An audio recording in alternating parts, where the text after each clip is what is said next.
So this past Thanksgiving, instead of making my typical sourdough bread, my family wanted to try something different. Specifically, the little sweet brown bread like they make at Cheesecake Factory.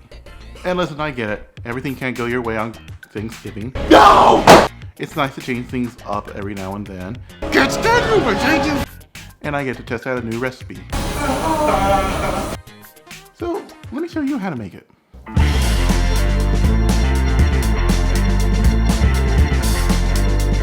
Okay, to begin, like any bread dough, we need to make the water, sugar, yeast mixture.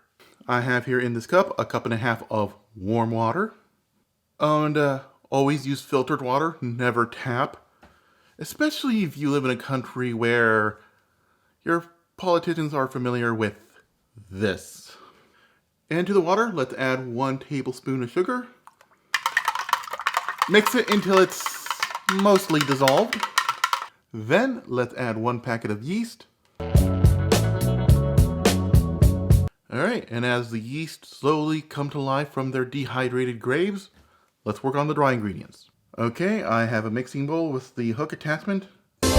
Let's add 3.5 cups of all-purpose flour.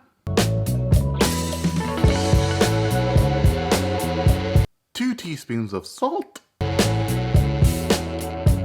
2 tablespoons of softened butter. 1 tablespoon of cocoa powder.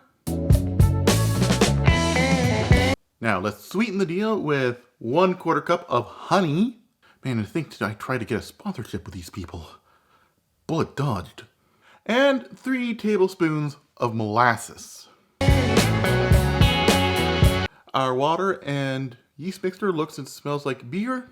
It's ready to be added to the bowl. Alright, now this next part's optional, but when I was testing out this recipe, the bread didn't come out as brown as I thought it would. Insert Rishi Sunak or Bobby Jindal joke here. Well, turns out they're adding brown food coloring to the final product in Cheesecake Factory. And guess what? So can we.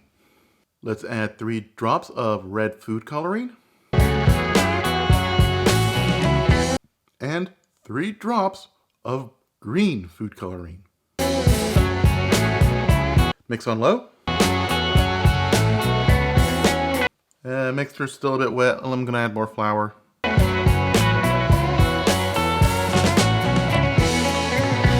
Alright, when it forms a ball, turn off the mixer.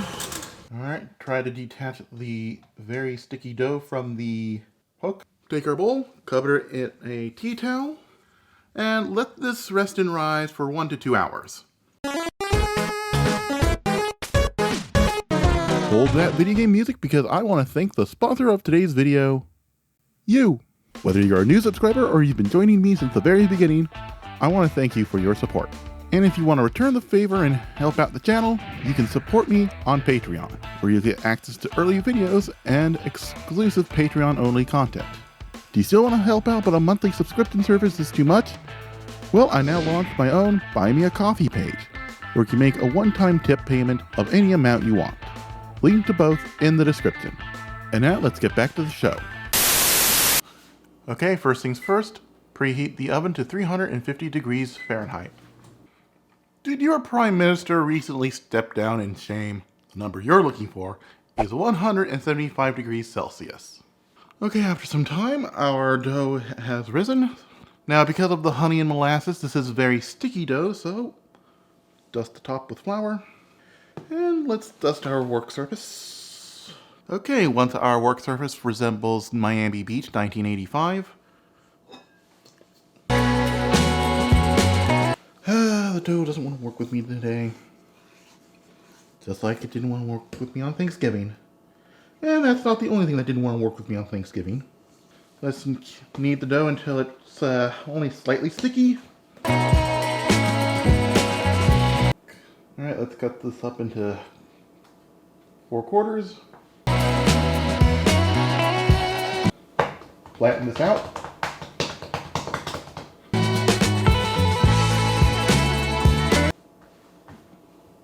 Roll it out. Let's cut this into inch-long pieces. And if you're asking, yes, they're supposed to resemble those little brown things your dog leaves for you in the back lawn. All right, and once they're formed, place them on a parchment lined baking sheet. They're going to inflate in the oven, so give each one a little bit of space. All right, let me take care of the rest.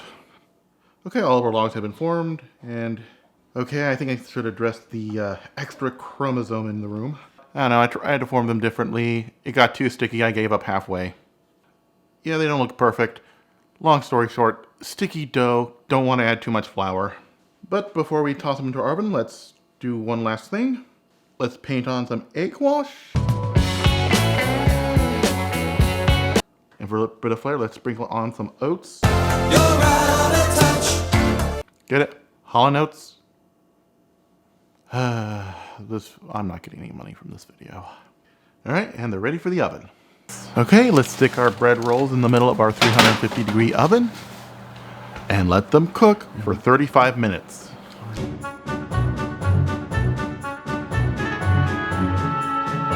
All right, after 35 minutes, take them out of our oven, let them cool, and once they're cool enough to eat.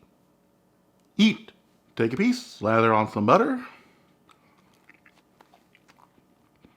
You know, what I'm about to say might sound out of character, but these actually taste better by themselves without butter.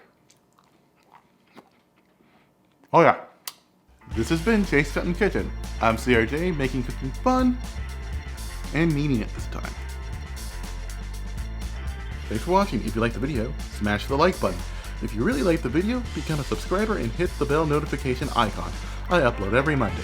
Don't forget to follow me on Twitter, Instagram, TikTok, and support me on Patreon and buy me a coffee. Yeah, it's just a regular box of popcorners. I don't have money to buy and break new stuff.